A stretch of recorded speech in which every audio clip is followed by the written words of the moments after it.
In this time of the pandemic, where COVID-19 has crippled the world economies, where our government has ordered nationwide shutdown, where hospitals are overwhelmed. Shortly after, the unthinkable happened. I was literally stunned and frozen.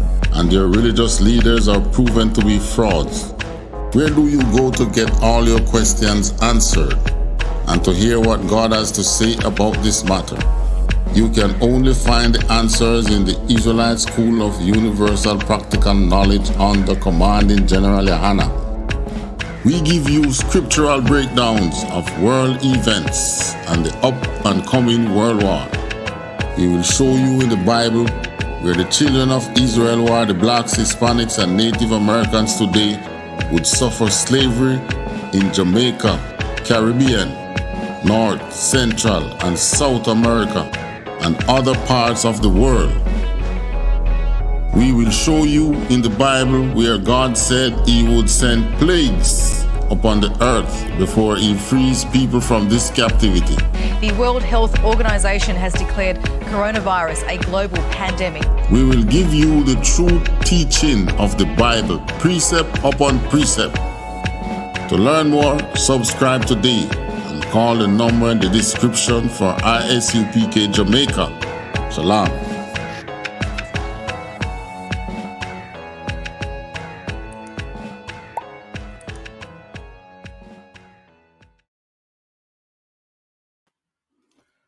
Shalom Israel, my name is Isupk one out of I.S.U.P.K. Jamaica.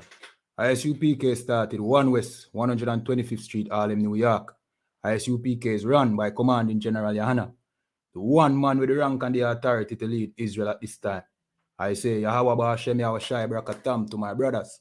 Yahweh Shamar Alatan Ba'Hashem Yahushai to my sisters. Alright, so watch this now.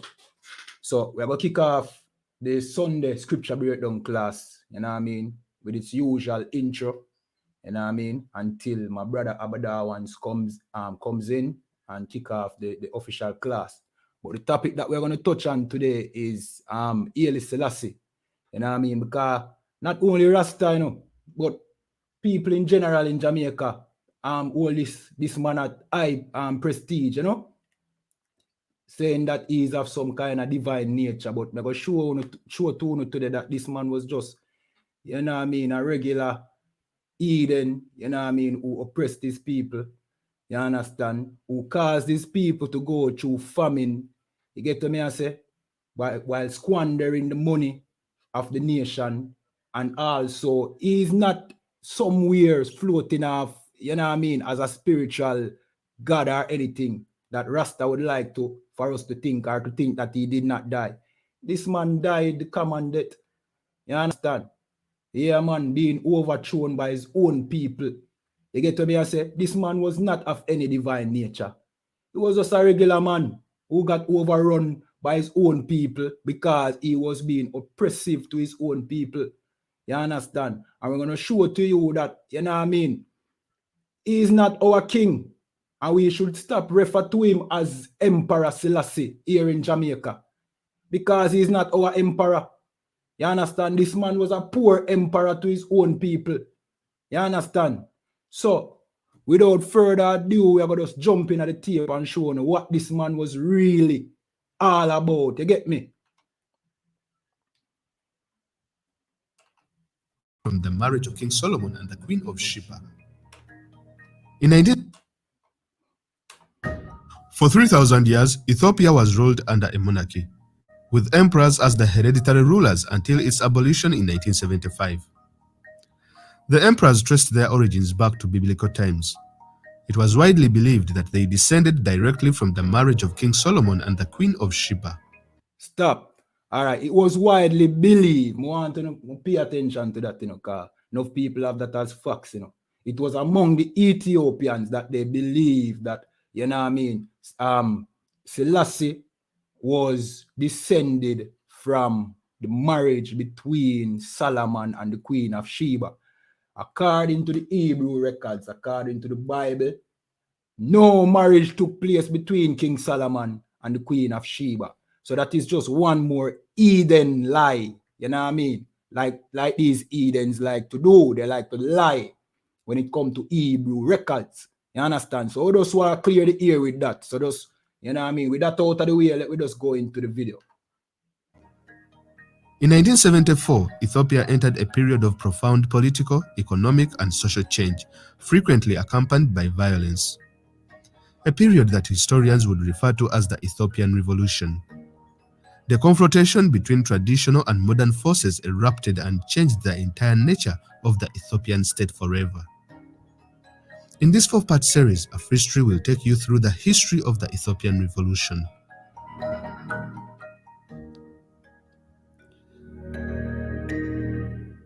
Part 1. On the 2nd of November 1930, Rastafari Makonnen was crowned as the Emperor of Ethiopia. During his coronation, he changed his name to Emperor Haile Selassie, which meant power to the Trinity. It was here that his rule officially began, ruling Ethiopia a record of 44 years until his overthrow in 1974. Throughout his rule, Selassie attempted to modernize the country through a series of political and social reforms, including the introduction of Ethiopia's first written constitution in 1931 and the abolition of slavery. In 1930, Italy under Benito Mussolini invaded and occupied Ethiopia. The emperor was toppled and later left for exile in England. However, when... Stop. I will stop right there, so see, to address some of the fake news that has been spread throughout the year in Jamaica by the Rastafari community.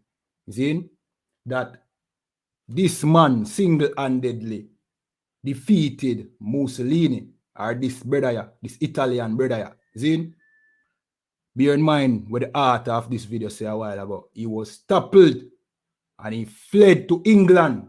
All right, with that said, and bear in mind, it's not a white man attack, right? I say, it's an African attack, You understand? So if anybody want to come say, oh boy, a white man lie this and rare, we know the white man to be a liar. But this is an African speaking about a so-called African. You understand? Which we are not Africans. And we need to get that through with thick skulls. You understand? We are not Africans. You understand? So this man is making you know that Mussolini, Zayn, toppled Selassie government and he fled to England. Did Selassie and his entire nation fled to England? No. Selassie and his royal people them fled to England. In other words, Selassie abandoned his people. All right, let me get that straight. When Italy joined the Second World War on the side of Hitler, Britain declared war on Mussolini and his colonial possessions. And so, in 1940, Italy was defeated in the East African Campaign and the emperor was reinstated as the ruler of Ethiopia by the British. All right, stop. Zin, so watch this now. So, he flee to the mother, the queen, you understand? He fled to the queen. Mussolini would have never been on the opposite side of England had they not joined with Germany, with Hitler. Zin? So because of that, the queen decided to go to war, or whoever led England at that time decided to go to war with Italy, overthrowing Italy, and they were the one, the British were the ones that put back Selassie in power in Ethiopia. So let me get this straight. Ethiopia went to war with Italy. Italy overthrew him. He fled.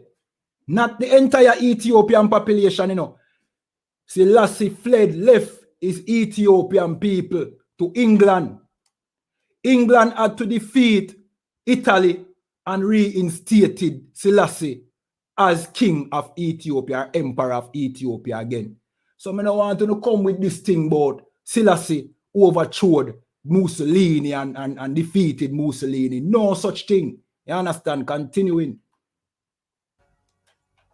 On return, Selassie dissolved the Federation of Eritrea and Ethiopia, which had been established by the UN General Assembly. He then integrated Eritrea as a province of Ethiopia, among other reasons to have access to the Red Sea, a move that was backed by the US, who also wanted a secure base in Massawa and Asmara. However, all right, so basically it was backed by the US, right? I will show you later down in the video. If we can get to touch into it, where his people protest him, saying that he was a US puppet. All right, continuing. This move would later be among his undoing for him as well as his successors. During the 1960s, the emperor faced strong resistance on several fronts. An Oromo uprising erupted in the Bale province in southern Ethiopia, lasting for 7 years. Somali insurgents in Ogaden formed the West Somali Liberation Front, aiming to drive out the Ethiopians and create an independent state. In Eritrea, the Eritrean Liberation Front launched a war of independence against Ethiopia that eventually required an entire division of Haile Selassie's troops to contain. The situation couldn't have been worse for the emperor, when an increasingly radical student movement in Addis Ababa, the capital, labeled him as an American puppet and his feudal landlords as the enemy of the people. All right, so the people figure it out. Them realize US is using this man, Haile Selassie, as their puppet to carry out their agenda. You understand? So the people rebelled. You understand? Them never want Selassie to be their leader no more, because guess what? He's an American puppet. You know what I mean? Like many of the other American puppets that we know about. You understand? Haile Selassie was just, you know what I mean, one of these American puppets. You understand? Continue it. Under the motto, "Land to the tiller," the students sought to limit property size and rights. In retaliation, the emperor suppressed all revolts through brutal methods, leaving no room for dissent. A special treatment was given to Eritrea and Ogaden, where burning and bombing of villages took place indiscriminately, leading to civilian casualties. As a result, the monarchy gradually lost its credibility in these regions and back home. To tighten his grip on power, the emperor employed feudal landlords, the church, and the military to maintain his rule. Now, all right, now we are going to touch upon a different subject, you know. He relied on certain groups of people to maintain his rule. And one of these were the church. You know what I mean? Many Rastafarians praise Selassie as being the King of Kings, the Lord of Lords, basically making him out to be Christ, right? But here you can see Selassie being a Christian, implying his Christian church to maintain power. You understand? What is that known as? That is known as church and state. You get what I say? Ethiopia ruled by church and state. Haile Selassie used the same church and state method that Rasta like to speak out against. You know what I mean? Haile Selassie used it to maintain power. And down in the video, it's going to tell you straight that the people didn't want to be ruled under this church and state method. When you stop make Selassie out to be nothing more than a tyrannical, you know what I mean, dictator that he is. He's not the king of Israel. You know what I mean? He's not our king. He's the Ethiopian king or emperor. And you can clearly see what the Ethiopian people thought of him. You understand? Continue. this is how it worked. The feudal landlords managed the provincial administration and taught people to obey the commands of their rulers. The church attributed divine powers to the emperor, and the whole socio-economic structure was maintained through the... All right, now we are getting into the meat of the matter. The church attributed divine power to the emperor. Meaning, you see this mystical nature that you put upon Haile Selassie, it was given to him by the Christian church. So Rasta claiming that Selassie was this Christ-like figure. They are just regurgitating what the Christian church has made him out to be. It was the church in Ethiopia that gave Selassie this divine nature. You understand? So, uno talking about Selassie is the King of Kings and the Almighty and Rare is not phone words. This is the word of Christianity. That's why we say Rasta is Christianity. Uno God is a Christian and he ruled by implying the church and state method. You understand? Continuing. Army, which controlled the country with ruthlessness. For centuries, the monarchy relied on a feudal mode of production, which had been the major element of the Ethiopian economy. with land being the most important means of production. However, land had been grabbed by the church, owning 25%, the emperor and his family 20%, the feudal landlords 30%, and the state 18%, leaving a mere 7% to the 23 million odd Ethiopian peasants.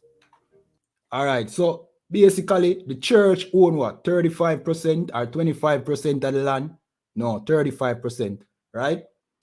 The emperor owned 25% of the land in Ethiopia. See? And some other groups own some major percentage as well. But the people in Ethiopia, you know what I mean, only own 7% of the land in Ethiopia. You understand? So basically, this was an oppressive state. You understand? And I want to bear in mind that the church owned more than Haile Selassie in Ethiopia. The Christian church, you understand, own majority of the lands in Ethiopia, which means that they had more power than the emperor himself. You understand? So, you stop make this man out to be some kind of God when he was just one, an American puppet, and two, just another Christian. You know what I mean? And down in the video, it's going to show you where he, you know what I mean, basically squander these people money in order to, you know what I mean, live a lavish lifestyle. This man remind me of one of these Muslim, what you call them, sheiks. You know what I mean? Them rich Muslim prince and kings, they were flaunt them money and all them things there. That was the life that Haile Selassie lived, while his people were in poverty, suffering famine. You understand? Continuing. In addition, the landless peasants surrendered as much as 75% of their produce to the feudal landlords as a form of tax. By 1974, the Ethiopians had reached a breaking point when the emperor became notorious for his attempts to conceal the existence of the Wollo famine that had hit the Wollo province in 1973. The concealment was so widespread that it became to be known as the hidden famine. 200,000 men, 650,000 cattle, 525,000 sheep, 450,000 goats, and 50,000 camels all perished without the world ever knowing about them. All right, so Selassie now, is people going through famine, suffering, you know what I mean, dying, livestock dying. This man hid it from the world, you know what I mean? This man hid the fact that his people were suffering and did nothing to rectify the suffering that his people were going through. You understand? This is the man that Rastafari call King, Haile Selassie, who they make out to be some kind of divine, you know what I mean, emperor. This is the man. He sound like to me that this is not more than a tyrannical, you know what I mean, dictator who cares nothing about his people. So you tell me, say no, me if you go worship Selassie, subject myself to this Ethiopian tyrant. You know what I mean? La, we can't do that. Because our king, YAHANNA, you know what I mean? Instead of living a lavish life while we suffer, you know what him do? He died for our sins. You understand? Him committing no crime himself died for ours. You understand? So you clearly can see the difference between Haile Selassie and YAHANNA. You understand? YAHANNA put him life on the line for his people, while Haile Selassie lived lavish while his people died in famine. Continuing. Reports of the famine were consistently ignored or denied by the emperor.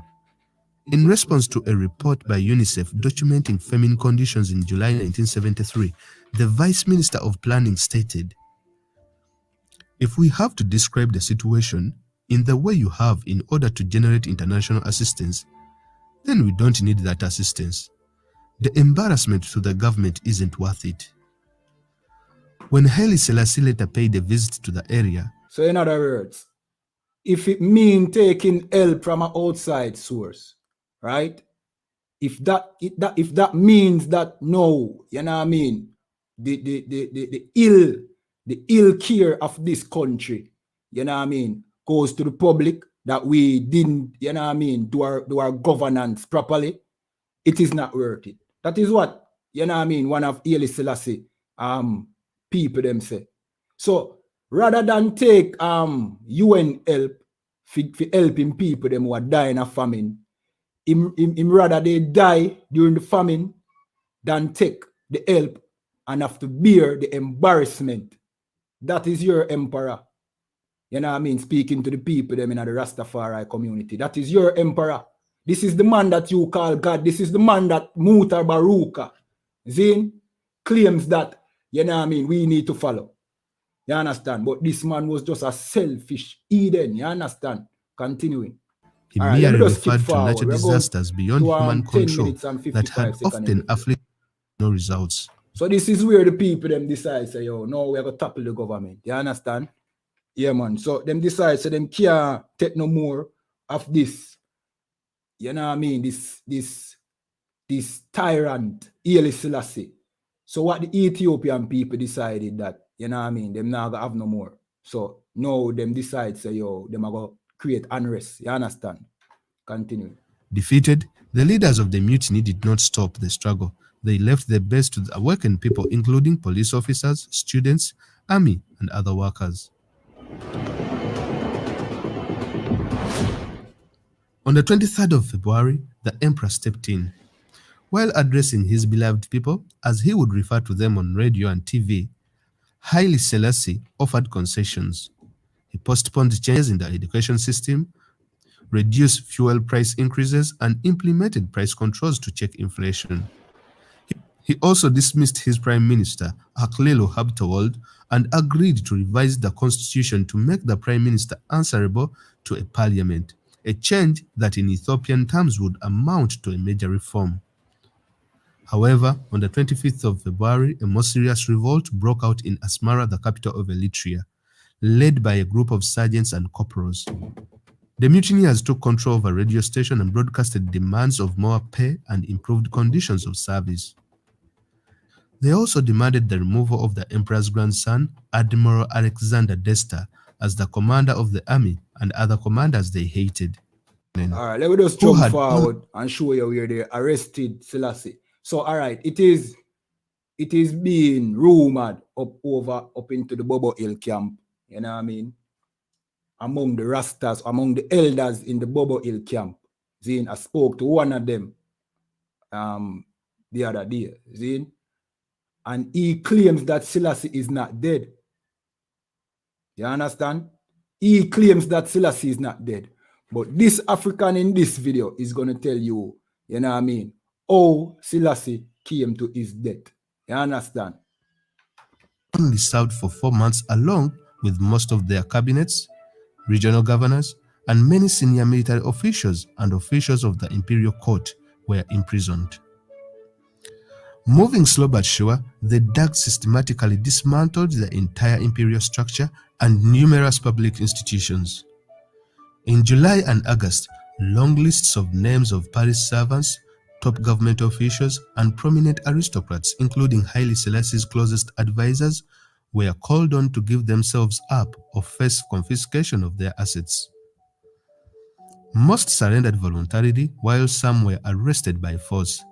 Hundreds were jailed in basements of buildings in the Grand Paris, packed so tight they had to take turns lying down on bare earthen floor for sleep. At the Jubilee Palace, the emperor's residence, he was only left with a handful of personal servants. Isolated, the Dag then turned to the emperor himself. They accused him of squandering the country's meager resources on expensive trips abroad and of being negligent to the wall of famine. At a 4-day secret meeting in early September, the Dag voted to dethrone Haile Selassie. On the 11th of September, 9 princesses, including the emperor's sole surviving daughter and 7 granddaughters, were imprisoned in a dungeon-like cell, their heads shaved, allowing only 2 mattresses to share between them. On the same day, officers from the Dag interrogated Haile Selassie on the whereabouts of his fortune.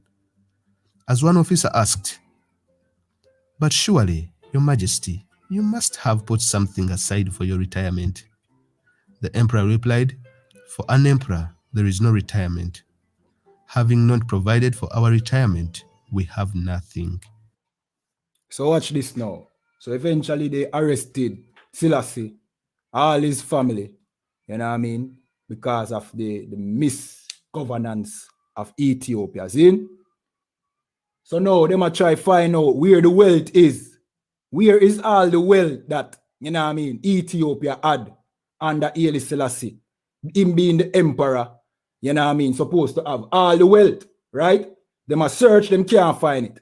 Them say, sure, them interrogate him and say, surely you had prepared for your retirement. So where's the wealth? Himself, for your emperor, there is no retirement.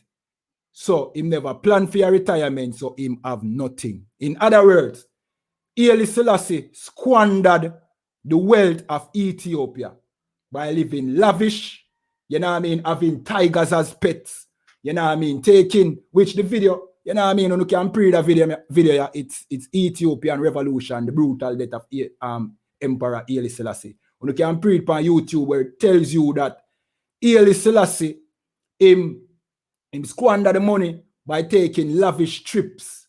You know what I mean?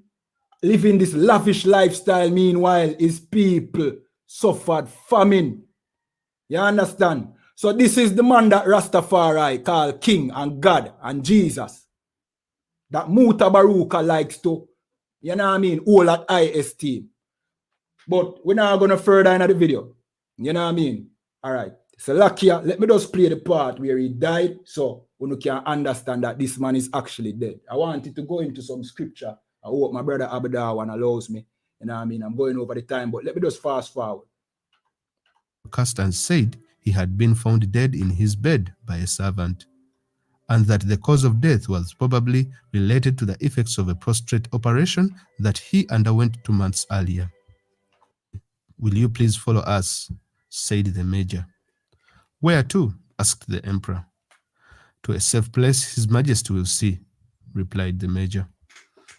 Haile Selassie, who was accustomed to Rolls Royces, was placed into a tiny Volkswagen and drove through the empty streets of Addis Ababa to the 4th Division barracks. The emperor spent the last months of his life imprisoned in rooms in the Grand Paris. Within the hour, Radio Addis Ababa reported the DAG had freed Ethiopia from Haile Selassie's oppression. Haile Selassie died a prisoner on the 27th of August 1975. The DAG announced his death on a radiocast and said he had been found dead in his bed by a servant, and that the cause of death was probably related to the effects of a prostate operation that he underwent 2 months earlier. All right, so he had a prostate operation, meaning he probably had prostate cancer. That was what killed Haile Selassie. You understand? Haile Selassie is not somewhere alive right now, or he's not sitting at the right-hand side of God. Surely, you understand, as Rasta would like, you know what I mean? If you listen to them, it's like that them why you believe that he is this mystical figure. Haile Selassie was just a tyrannical emperor, you know what I mean? Just another Eden who oppressed his people while living lavish. All right, so I want to jump into some scripture right now, Zin, to show you that the Most High is not dealing with these Ethiopians. You understand? So we here in Jamaica need to come out of that mindset that, you know what I mean, the Most High has anything to do with Haile Selassie or the Ethiopians. So we're going to jump to the book of Amos, Zin, 9 and 7, and show you where the Most High, being grieved by us, start to disrespect us by calling us Ethiopians. And this is it, Amos 9 and 7. "Are ye not as the children of the Ethiopians unto me, O children of Israel, saith the Lord?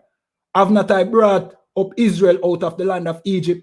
So the Most High say, "Una behave like Ethiopians, filthy, disgusting Edens." You understand? That is what the Most High is saying.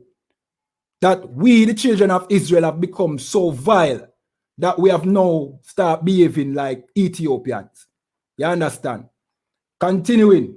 "Have not I brought up Israel out of the land of Egypt, and Philistine from Captor, and the Syrian from Ker?" So the Most High is disrespecting us by calling us Ethiopians. All right. Zephaniah 2 and 12. It says, "Ye Ethiopians also, ye shall be slain by my sword." That is the promise that the Most High has for Haile Selassie and his people.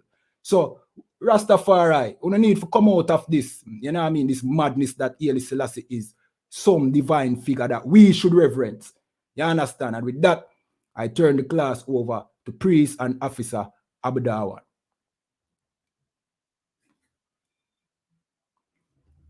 Shalom, sir. Shalom, shalom.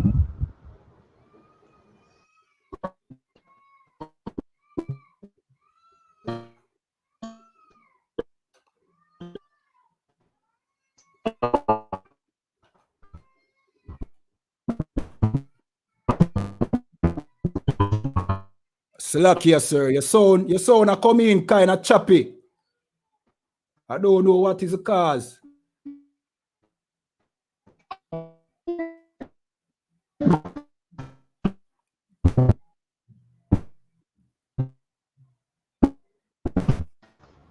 Slakia, for calling.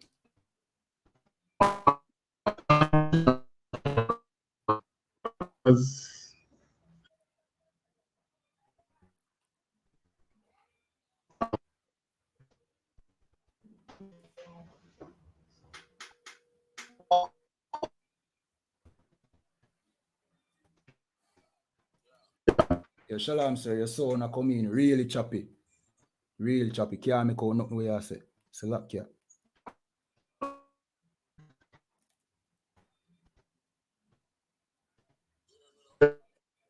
La, me I hear you through the phone, but me not hear you through the stream. Let me double check to see if the stream on a whole I behave like this. But your visual also, see, it's choppy. You not move, the camera movements. Nah happen.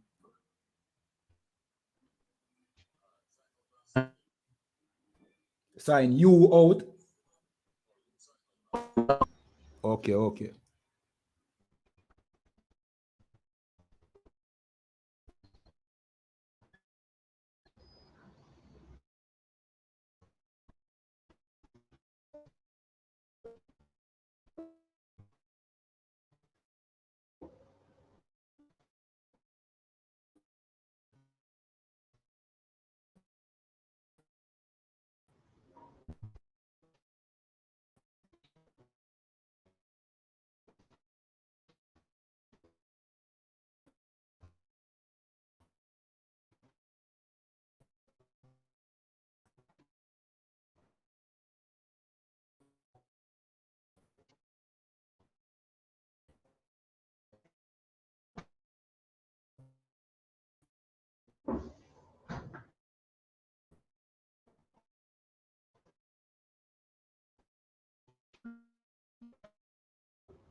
Shalom. All right. Yeah, me I hear you now. I hear you now. Barakatam.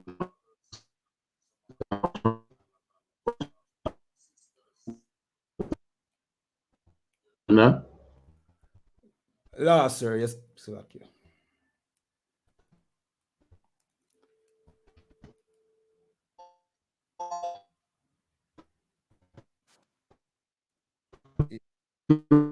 Yeah, you hear me clearly through the phone and through the stream, but you come through choppy on the stream.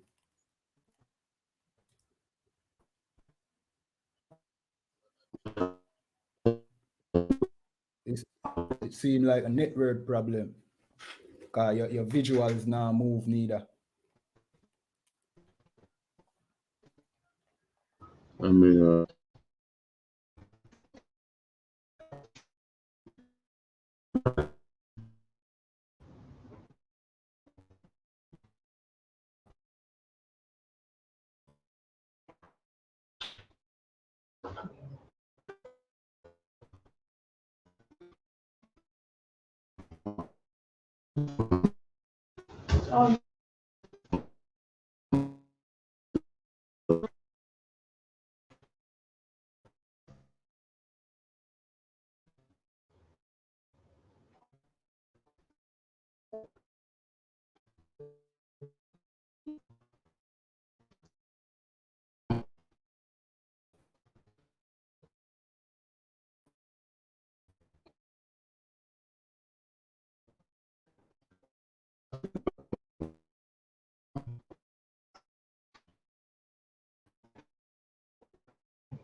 All right, any better now?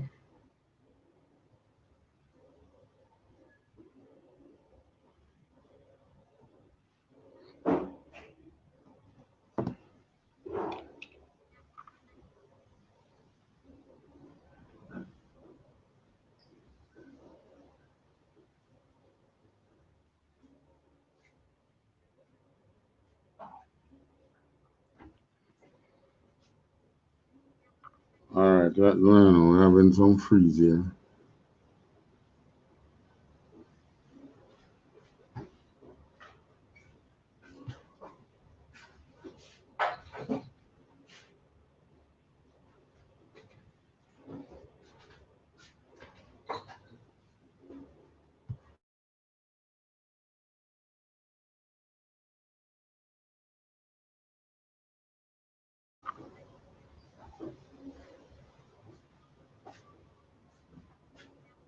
All right, we're having some freeze here.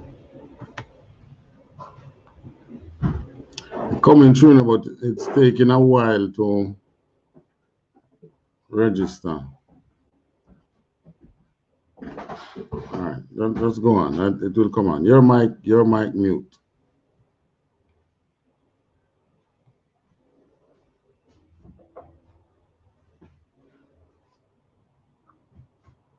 All right, your mic mute.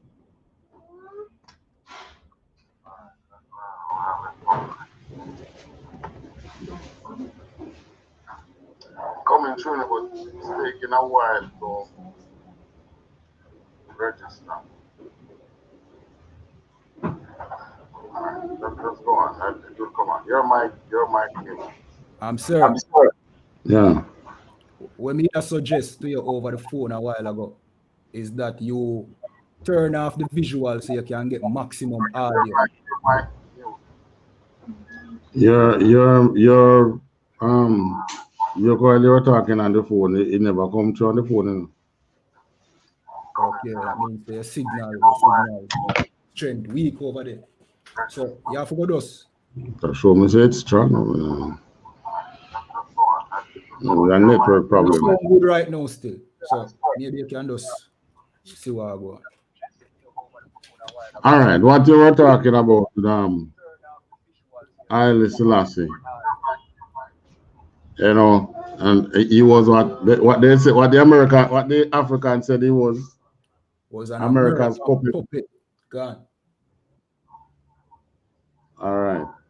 Now, if the Africans said he was an American puppet, then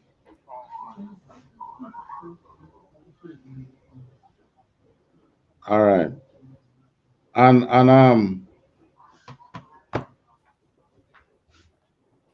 the Americans, you know, the Americans are descendants of Esau.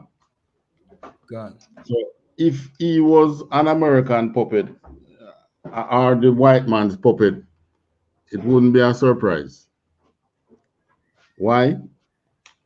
Because from biblical times, these men has always been on the opposite side of us, the Israelites. They have always found themselves, what you would call it now, on the side of our attackers. God. Whichever country seek to invade is the Judah. At the time it was called Canaan. Whichever country, whichever of the heathen nation seek to invade us, they would join with them. The main one was Amalek. Amalek was one of Esau's grandson, and he was always on the opposing side of the Israelites. All right, we're going to start from where Esau start. Esau start from the mother's womb. Genesis 25, 23 to 28. Another one, gun.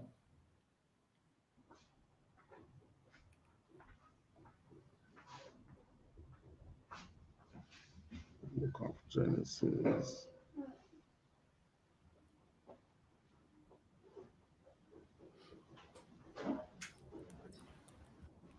Another one, gun. This is the book of Genesis, chapter 25.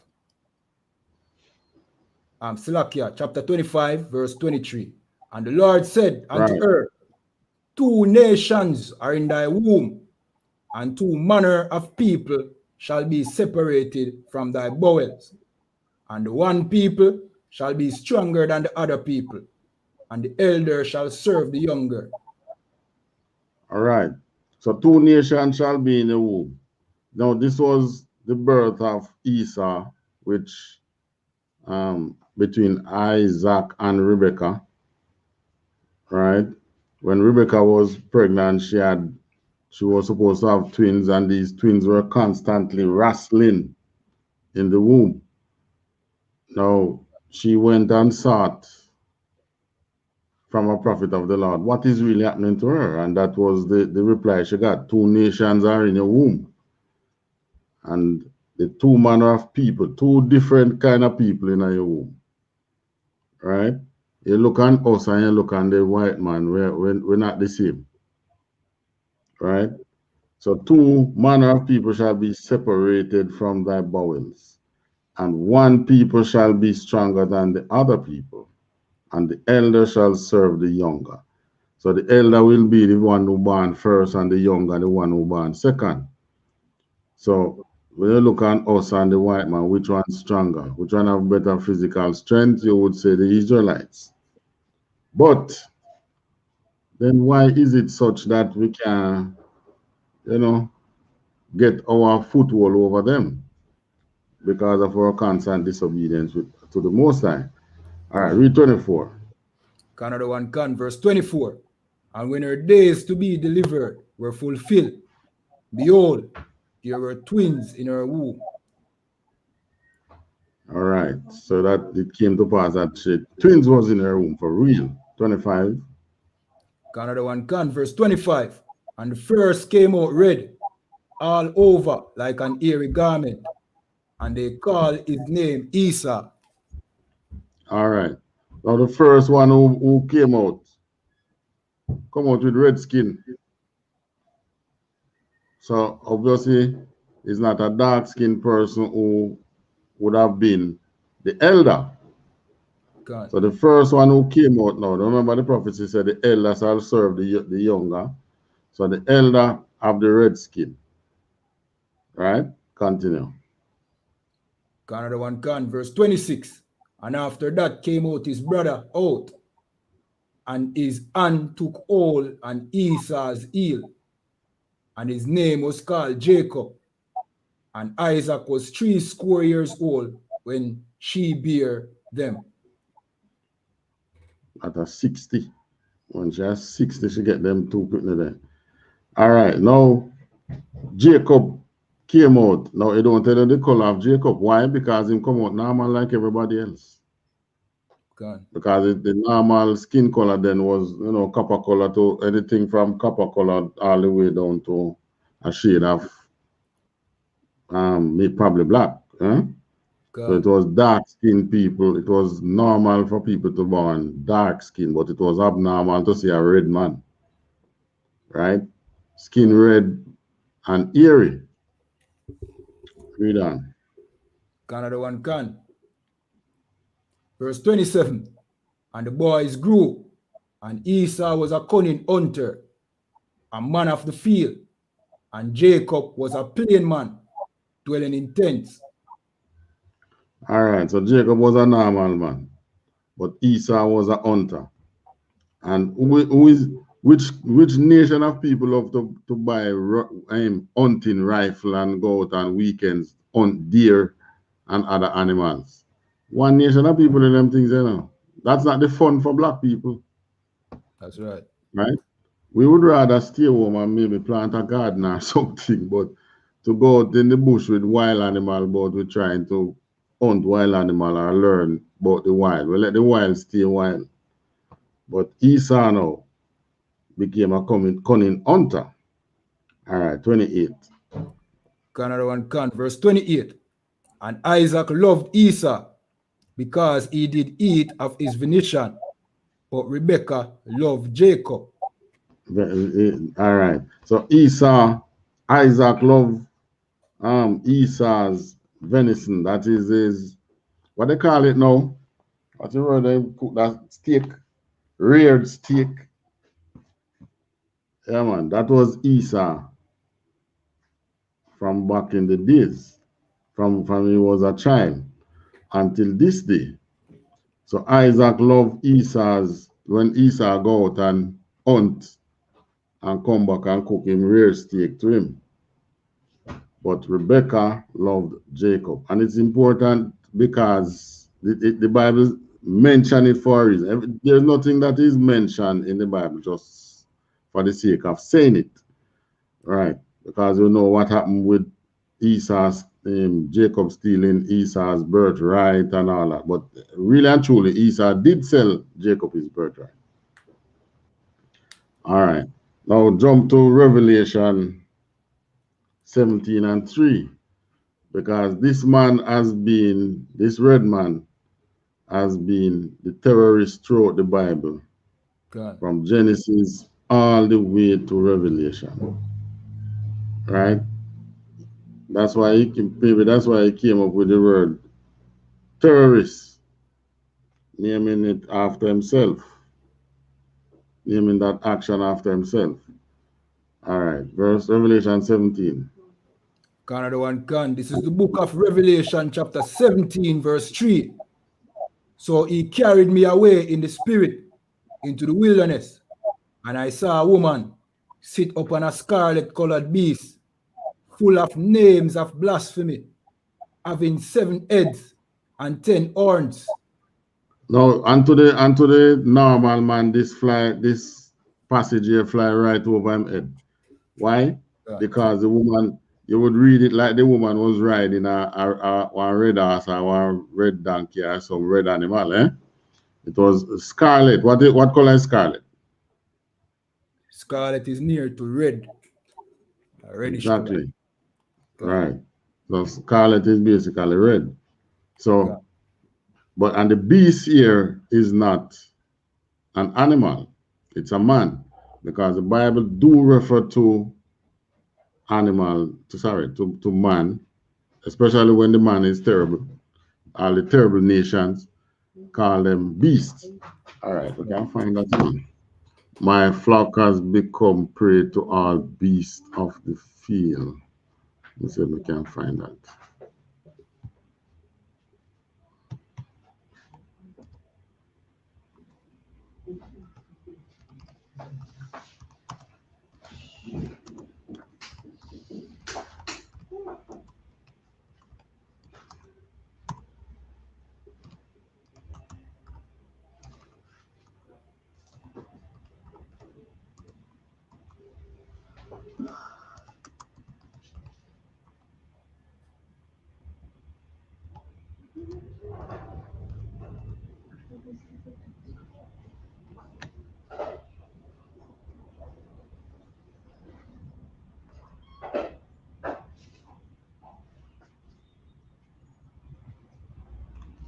All right, Ezekiel 34 and 8. Let's see what it says.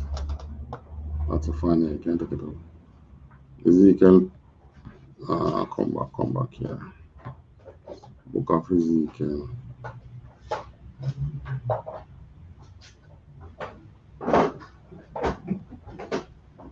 You can't go with that in a man.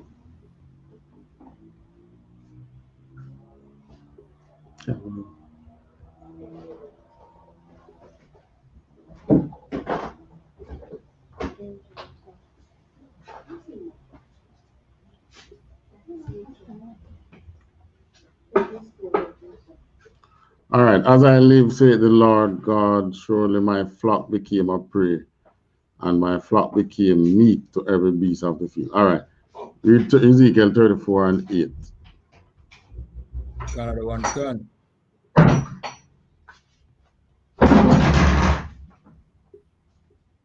This is the book of Ezekiel, chapter 34 and 8. As I live, saith the Lord God, surely because my flock became a prey, and my flock became meat to every beast of the field. Right. So what is the Most High speaking about there? The Most High's flock is what? Most High's flock is people, the Israelites. And we became meat to every beast of the field. Not to say that they actually eating of flesh, but they are eating a labor. They are taking their what I call it, sustenance. They are taking everything that you gain as a people. In America, you have they take out Judites make their inventions. Who get it? Who get the inventions? Who get the credit? Same scarlet color beast. Jamaica here, we labor.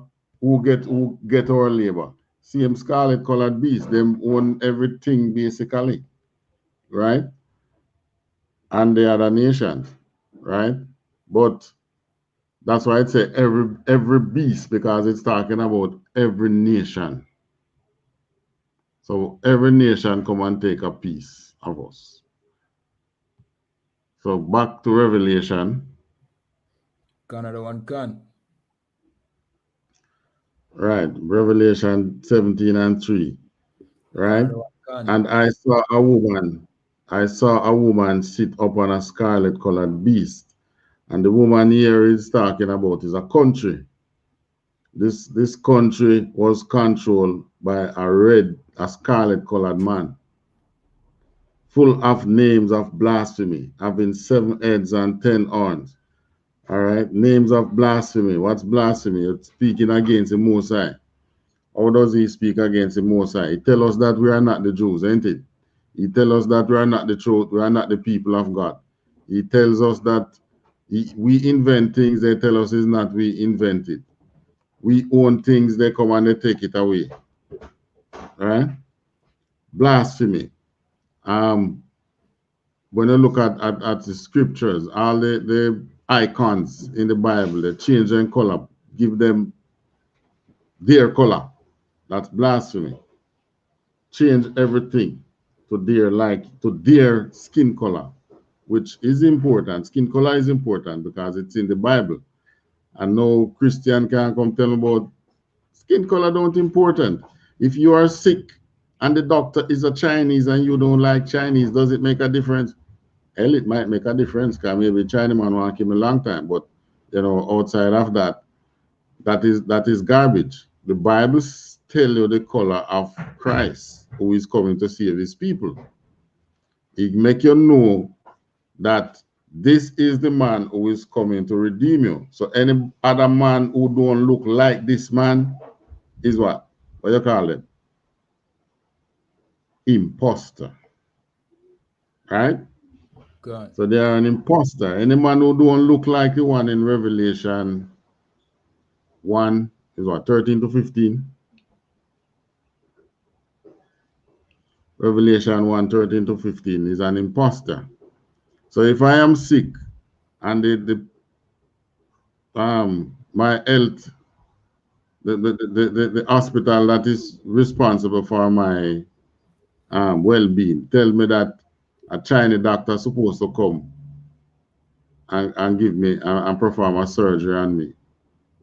And when I look, I saw I saw a black doctor. You know it's not the right one, ain't it? True or false? Gone. Yeah. And vice versa. If him tell you that is a black doctor coming and you look, you see a Chinese, you know it's not the right one. So don't tell me that color not important. Color is important. And here, again, you see the importance of color. It tells you the beast that the woman, the country, this great country, mother of all that, will be governed by, or will be the beast that he will be sitting on, which is the man. So you know it's not us, because that beast have a scarlet color. So color is important. All right. Now, drop me down to Genesis 36. Another one gone.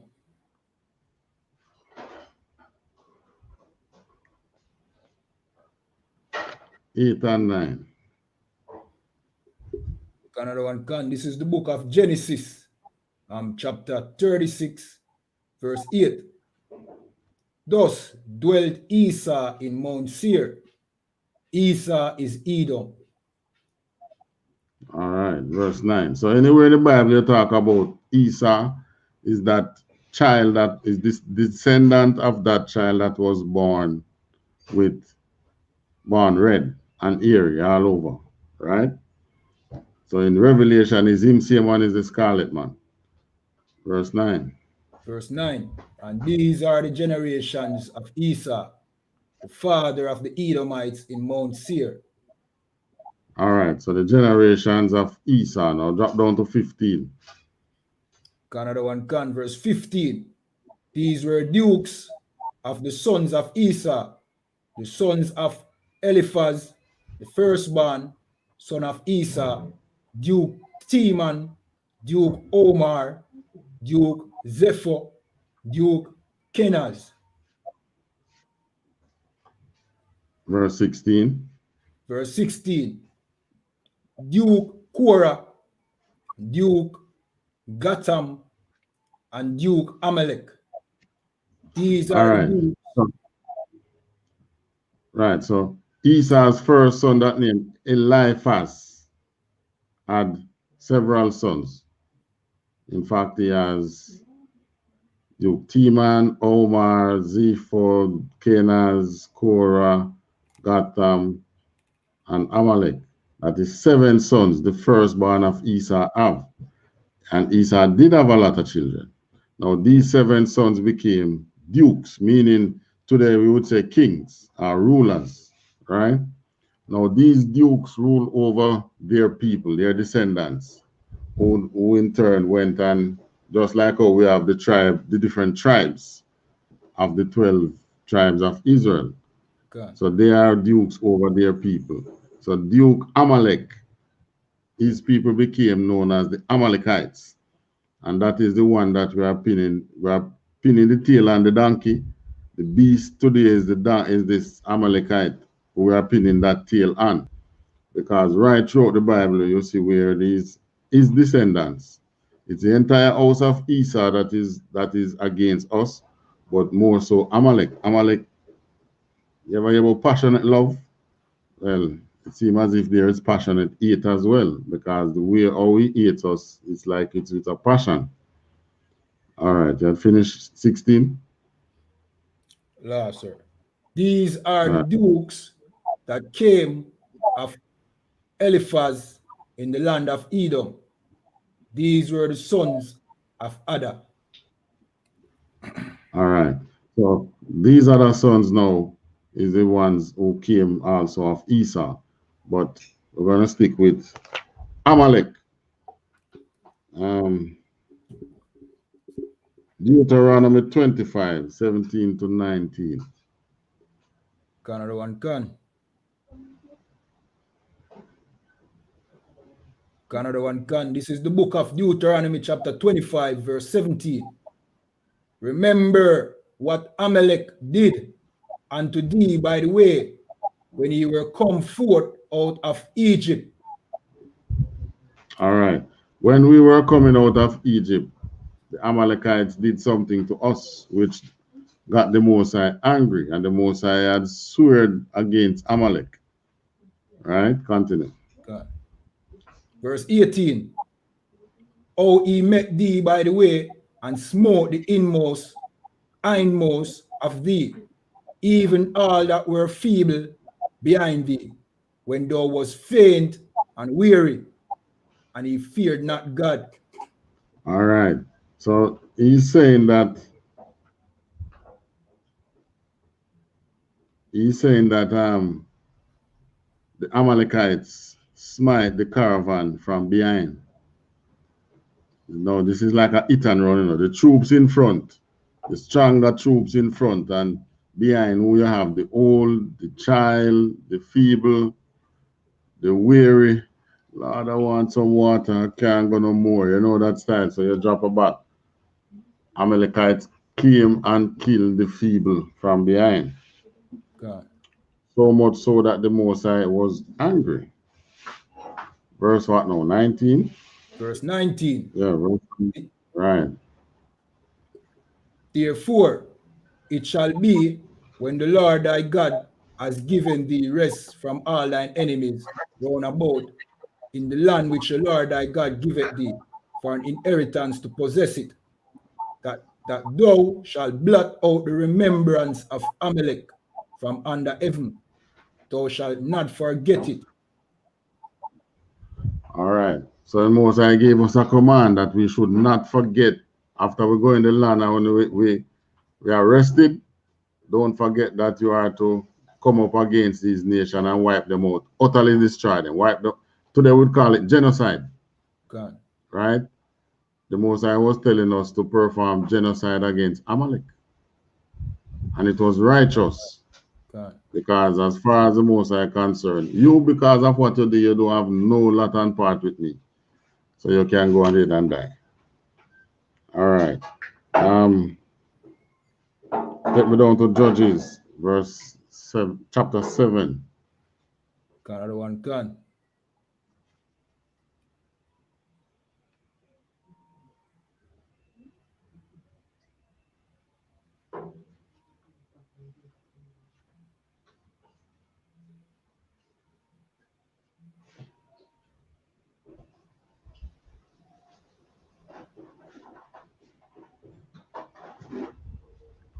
In the time of when our people was being ruled by the judges, right?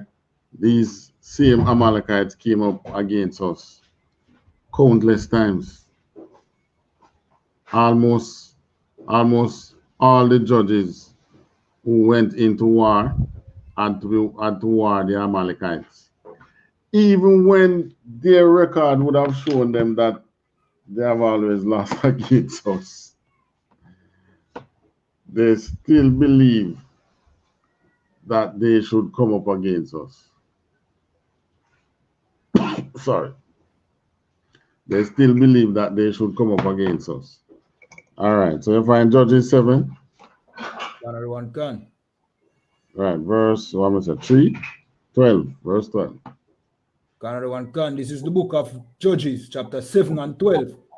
And the Midianites and the Amalekites and all the children of the east lay along in the valley like grasshoppers for multitudes, and their camels were without number as the sand by the seaside for multitudes.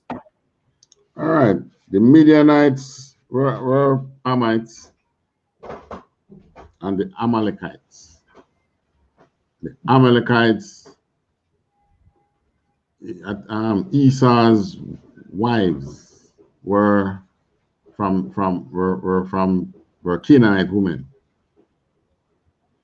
Esau took to wife several Canaanite women to anger his mother because of Jacob stealing his birthright.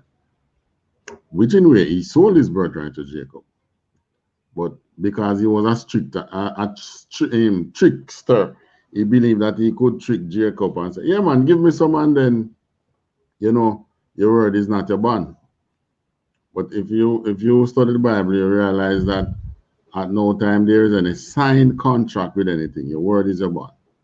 God. Except for Esau. Esau believed that his word is not his bond. So he believed that he could tell Jacob, yes, man, give me the food. I am hungry and you can take my birthright. And then go back and say, no, it did not. because his father Isaac intended to give him the birthright. When the prophecy already said that the younger shall rule over the older, he was going to give all rulership to the older one. Hence going against what the prophecy from the Most High said. Now, this was setting the stage for the constant tussle between us and the white man until this day. All 12 tribes, the northern kingdom, the southern kingdom, and the white man. We became enemies. And there is no way to sugarcoat it. They are our enemies. They do nothing. This is how they operate. If their policy is causing too much death within you, then they will ease it up because it look bad, right? But none of their policies